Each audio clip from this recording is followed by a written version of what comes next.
God. God is within you, and you are with God, and there is no separation. You are the living expression of God.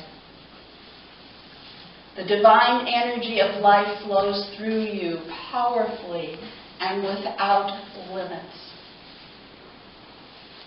Every cell glows with the power of life. I am life, the radiant light of God. That's what we're going to take into meditation this morning. I am life, the radiant life of God. So let's go within and breathe. Knowing and trusting that we can relax in this sanctuary, in this time that we have set aside for spiritual devotion. In other words, devotion to our spiritual growth and to that higher power which guides us in every moment.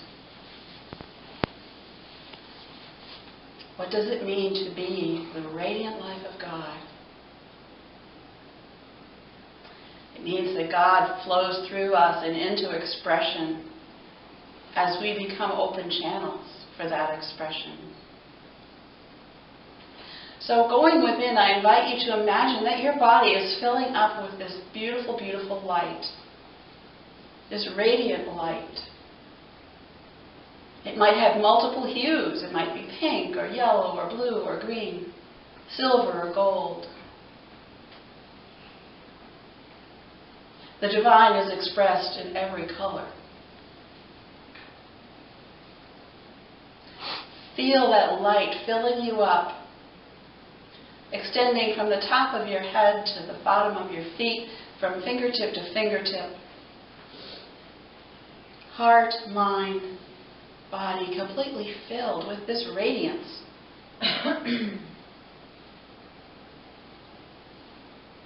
And now I invite you to take this question into the silence. Sweet Spirit, how am I to express my radiance today? Sweet Spirit, how am I to express my radiance today? In the silence.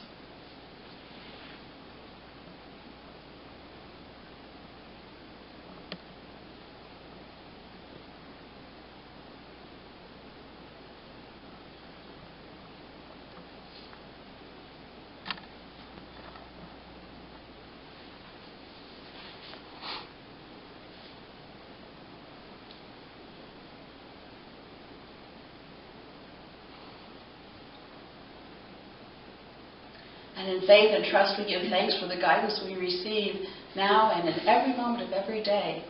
We affirm for ourselves once more, I am the radiant life of God. I am the radiant life of God. And I walk through this day in that awareness that never ever leaves me. And one more deep breath. Thank you, sweet Spirit. And so it is, and so we let it be. Amen.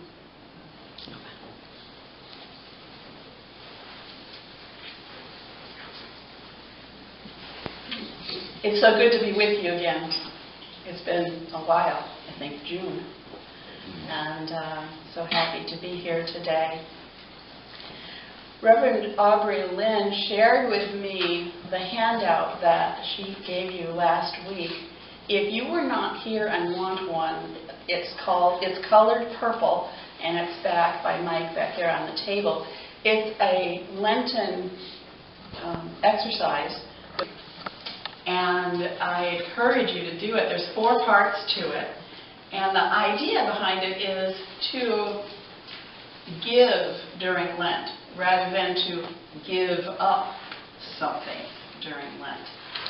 And there's 4 parts to it: giving to yourself, random acts of kindness, giving to others, and days of releasing and letting go. It's a really cool exercise. Has anybody experimented with that in the past week? And how's it been? Good, yeah.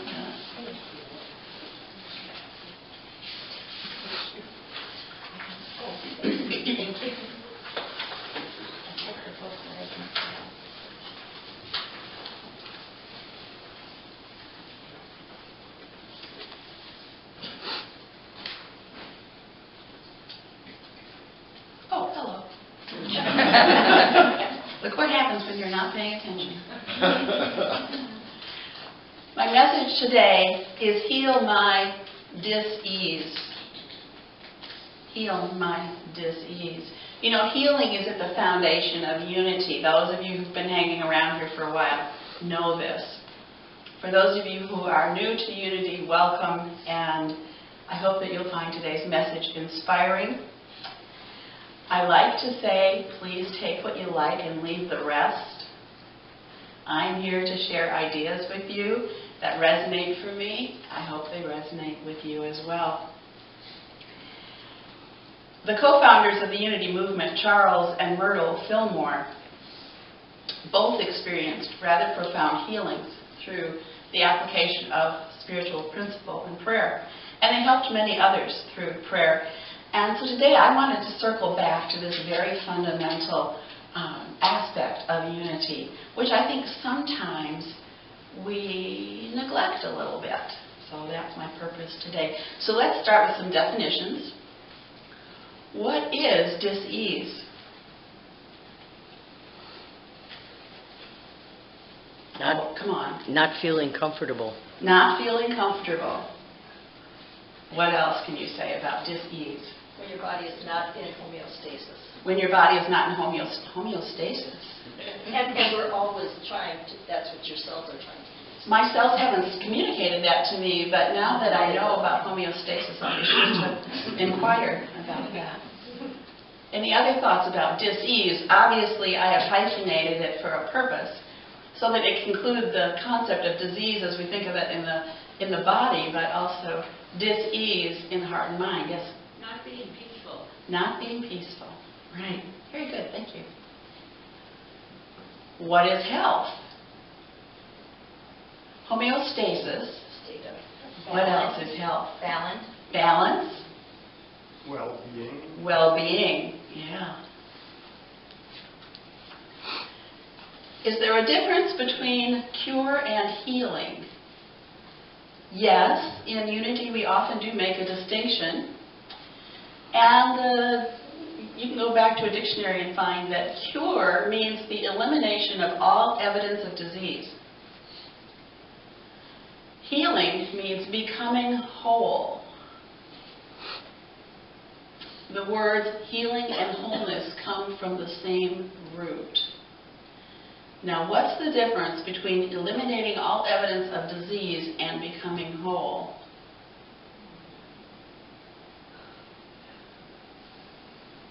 State of mind. State of mind, yes. Sometimes we experience healing even though symptoms have remained unchanged. This is my thought about healing, and I think it's pretty common in unity. Living well in spirit, mind, and body, whether conditions change or not. Whether conditions change or not. And letting go of a problem and living in the solution. Embracing our divine well-being.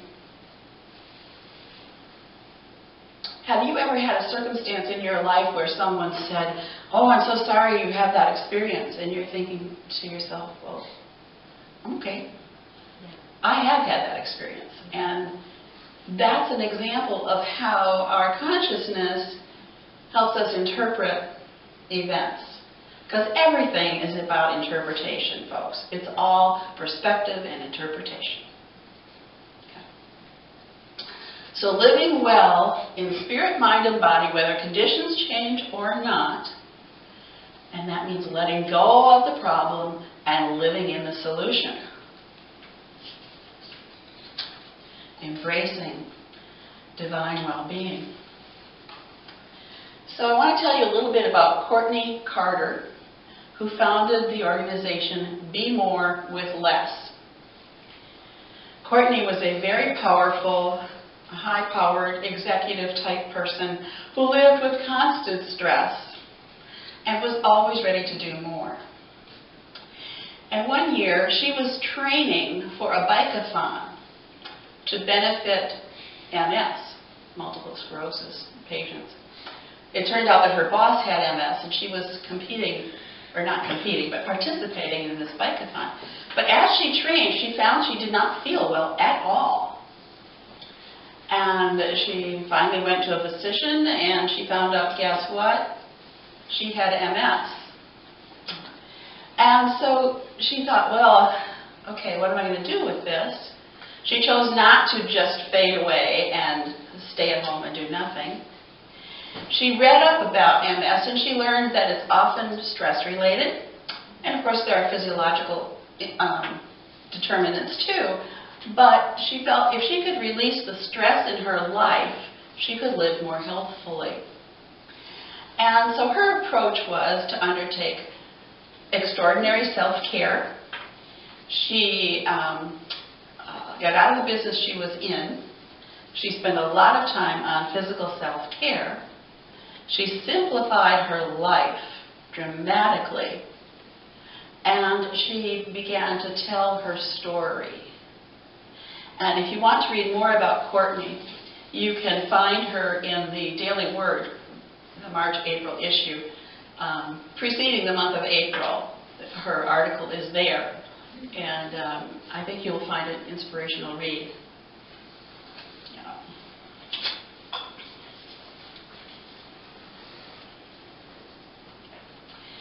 Have you noticed there's a lot of concern about illness lately?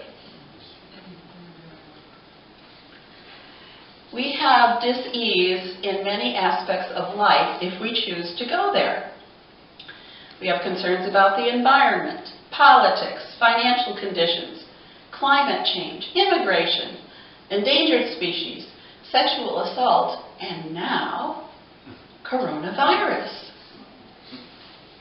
These are all manifestations of dis-ease. And if you ever wanted to observe the effect of fear in humans, the last 3 weeks are your object lesson.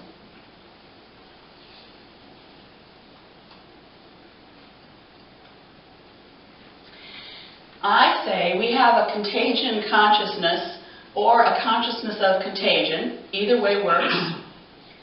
The world is preoccupied with contagion.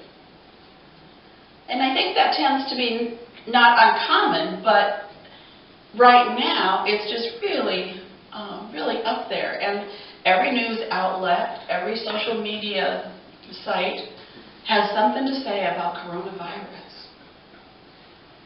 I think it's a little bit of groupthink that's making it much worse than it needs to be. I'm not saying it doesn't exist. I'm not saying we don't need to be prepared. But how can we approach this spiritually? I need to extend my arm just a bit. So I have some tips for preventing the flu the Unity way. And there is a handout that Mike has for you at the end, so that this amazing chart and table that I have for you can go home with you later. So here are my flu prevention tips the Unity way, comparing the traditional approach with the Unity approach. So traditionally we would say, in general, for the flu, get the flu shot. The Unity equivalent is daily prayer work. Do you have a daily prayer practice? That is your best defense and your best offense. Extend my arm. The tradition says, wash your hands. In Unity, we cleanse our thoughts with affirmations and denials. For those of you who are new, affirmations are positive statements. Denials are not what you think of denials as being. An affirmation would be, I am the radiant life of God. A denial would be, the world preoccupation with coronavirus does not disturb my peace of mind. Okay? You're not saying It doesn't exist. Okay, it can exist over here, but I'm not going to be focused on that. There's a big, big difference. I don't want anyone to think that this is Pollyanna type stuff. This is not saying it doesn't exist, but it's saying how are we going to deal with it? Extending my hand. The traditional teachings are cover your nose and mouth when coughing. We've all learned to cough and sneeze into our elbows, have we not? Mm-hmm. And if someone doesn't, they get a dirty look. And turn away from others who cough or sneeze. I do that. In unity, my thought is don't spray negativity on others. And don't allow others to spray negativity on you. Head and heart, much more powerful than public chatter. Traditionally, we are told to avoid sharing dishes, utensils, bedding, etc. if we are sick. In unity, we say avoid spreading your mental germs with family and friends. You know, do you really have to say that one thing that's just on the tip of your tongue? About the socks on the floor, or the unpaid bill, or do you really have to say it? Disinfect surfaces often. Keep your mental house in order. Stay home if sick. Don't take contagion thoughts out into the world. And by contagion thoughts, I mean thoughts about illness or other contagion thoughts like, oh, have you seen what the stock market did this week? Oh, it's so bad. Isn't it bad? Don't you feel terrible about it? No, we don't need to do that. Extending my arm. The tradition says drink more water. Your urine should be clear, in case you don't know this. This is from the CDC and WebMD, I tell you.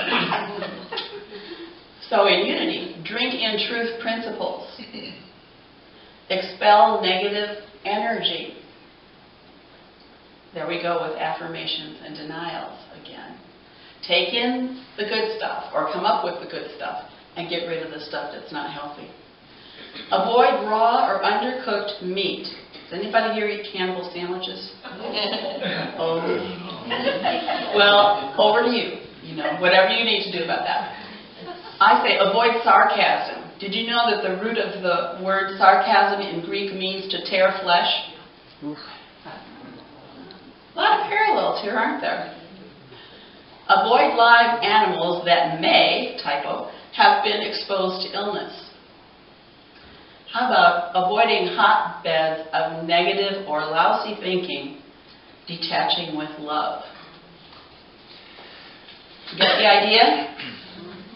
Okay. We're going to move on to a pencil and paper exercise. You should have pencil and paper given to you when you came in. If not, please raise your hand so that we can make sure you get something. Okay, we need up here, Mike. Who else needs paper and pencil? Oh, the back row over there. They need it. And Jules needs it. Dave, you need pencil and paper? Okay.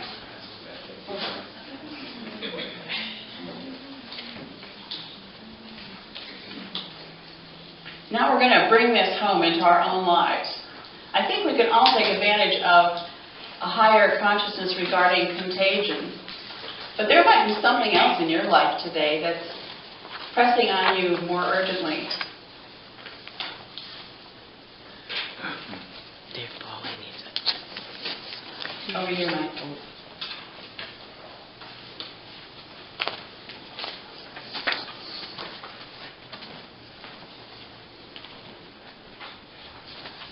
Do you have something to write with? Well, don't do it in blood, okay?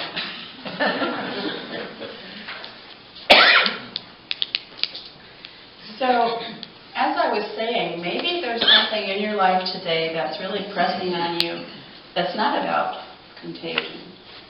Maybe it's a family relationship, a work situation,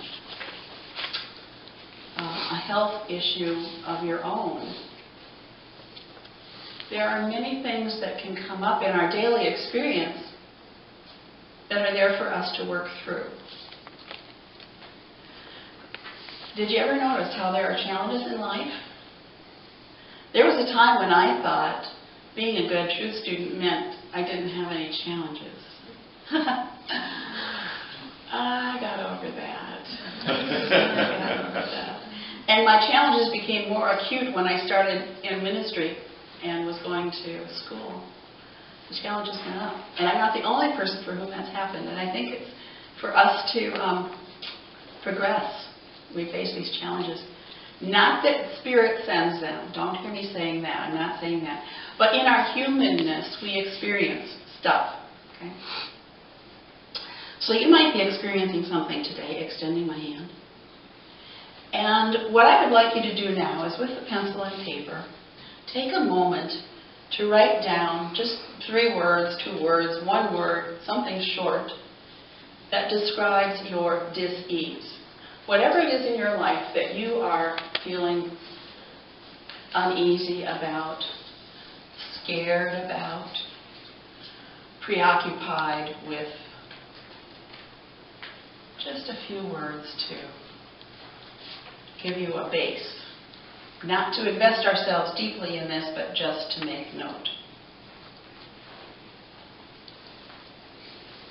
When you look up, I'll know you have something. If you keep your head down for the rest of the time, we're going to be here until 2 o'clock. I just want you to know. That's how I work. I see most heads coming up. Now I want you to take a moment to think about if you would like to be free of this dis-ease. Are you kidding me? Of course I'd like to be free of this dis-ease. Well, not always. Sometimes there's a payoff. You know what I'm talking about? Yeah. Addiction is a big one for that. Yeah, I really wish I wasn't addicted, but on a daily basis I get a real calming or a real kick or a real comfort out of my addiction. So would you like to be free of it? Yes or no? Extending my arm. Looking forcefully. What would it look like to be free of this dis-ease? Take a moment now to visualize how would life be without this dis-ease? How would life be different?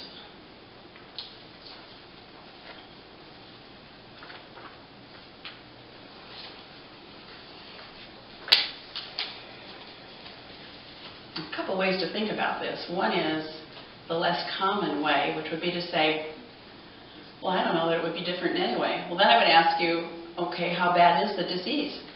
Maybe you don't need to do anything about it. Just let it be. Let it run off in the corner by itself. On the other hand, if you can visualize how life would be different if you were free of this disease, then you have something to shoot for. And we know in Unity that what we visualize in our head and what we hold in our heart, is what we bring about. Uh-oh. So now I'd like you to jot down a few words or draw a simple sketch that connotes your vision. Just visualizing. Jot that down. If a country and western song title comes to mind, you can write that down.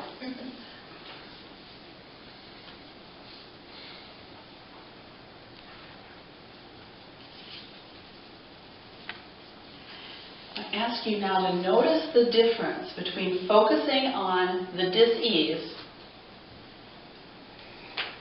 and focusing on what you want instead.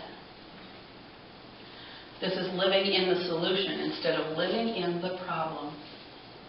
I think very often, at least in my life, I tend to obsess about a problem situation instead of really approaching how can I change this or how can I handle it better. I just get stuck in that, infinite loop of, oh, this is so bad, oh, this is so bad, oh, this is so bad. I'm so scared, I'm so scared, I'm so scared. Instead of asking myself, how can I shift this to something that brings me more peace of mind?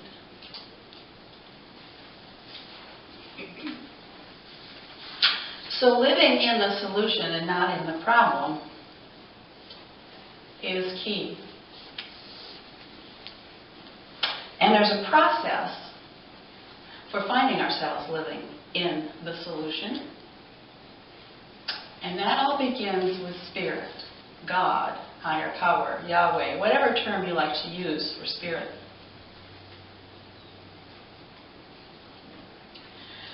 Your daily prayer practice is your preparation for everything.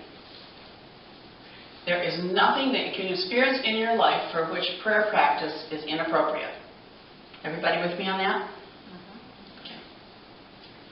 And here is, it's sometimes a 5-step unity prayer process, but I seem to have 7 steps, so that's what we're going with today. Affirm the presence of God. Whenever you begin your meditation, your prayer time, the 5 minutes that you wait for a train to go by, which is a big deal in Appleton, I don't know about here, but we have trains, man, I'll tell you. And then, if you're late to something, oh, there was a train. And everyone will believe you, you won't be questioned. So affirm the presence of God. You are in God, God is in you, there's no separation. You are one with God. Relax. If we did 10 minutes of relaxation every day, consistently, I believe our lives would be different. And if you're doing 10, try 20 and see what happens. The next step is to ask for guidance about your concern. So you may have something on your heart and mind that you really are puzzling over. And what you can do is ask for guidance without outlining whatever the solution is that you think is best. Ask for guidance very openly and in that relaxed state. And then move into meditation and just be receptive. In meditation, you don't have to be talking in your head all the time. You can just be. And the more relaxed you are, and the longer you sit or lie down, the more likely you are to get some guidance. And then visualize your new perspective. Okay, so this was the guidance I got. Like when we were in meditation earlier, my guidance was be clear. I'm trying. I hope I'm doing that. But visualize what that means, what that guidance means. And your one first next step. You don't have to know anything more than the first step. Give thanks. Greatest spiritual practice there ever has been or will be is gratitude. Even on days that seem tough, what can I be grateful for? So near the end of every prayer practice, give thanks for all the good in your life. And no matter what is going on, you can always find good. And then let it go and turn your thoughts to others. Those of you who have been trained as prayer chaplains know that an essential part of the training is to help the person that's come to you to let go of the topic. You don't pray and pray and pray and then walk around holding on to this issue. Right? You need to pray and let it go. If you have trouble letting go, you can do what I was describing earlier. You can say, okay, you still want to be present, that's fine, but need to go over there and play your video over there because I'm going to be doing something else. I used to say film, but I've moved on to video now, so I should probably be talking about hologram or something. I don't know. Just set it aside and let it be, but don't pick it up again. Don't pick pick it up again. You don't need to. You've prayed about it. Spirit's got it. You're all set. And turn your thoughts to others. I'll bet everyone here has had the experience of feeling better when doing something for someone else.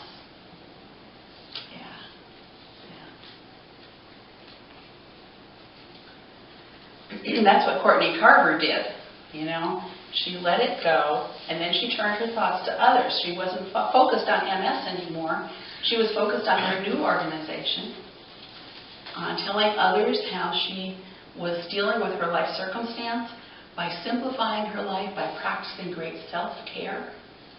Again, that's in the Daily Word for this 2-month period. I invite you to take a look at it. I don't usually give assignments, especially when I'm not going to be around to collect the work later. What would be really mean would be to not tell Aubrey Lynn about this, and then next week have everyone come in with their homework, and she would be quite surprised. It wouldn't be unpleasant, but it wouldn't be nice for me to do that, so I'll let her know about it. This is your assignment for the week ahead. And this is like Mission Impossible, except this is Mission Possible. And you can choose to do it or not do it. But what I suggest is you take home with you that piece of paper on which you wrote your dis-ease, the visualization you had about how it might be resolved, and what you can do about that, and that you refer to that every day. Every day. You know, the famous tape it to the fridge, tape it to the mirror. Work it every day for the week. You're going to be working anyway. You're going to be doing your Lenten exercise. Then share your gratitude for your new insight with at least one person. It could be a family member at home. It could be somebody here at Unity. Would you all be willing to privately hear from another member of the congregation about what they experienced from this? Absolutely. Okay, good. And after you share your gratitude, begin again. And it might be another issue in your life. It might be, now I have something I want to share with the world. This is an ongoing process of growth and change that helps us to know we are the radiant life of God. I love you. I bless you. I appreciate you. I behold the Christ in you. And I know that each and every one of you is empowered to do great things. And so it is, and so let it be.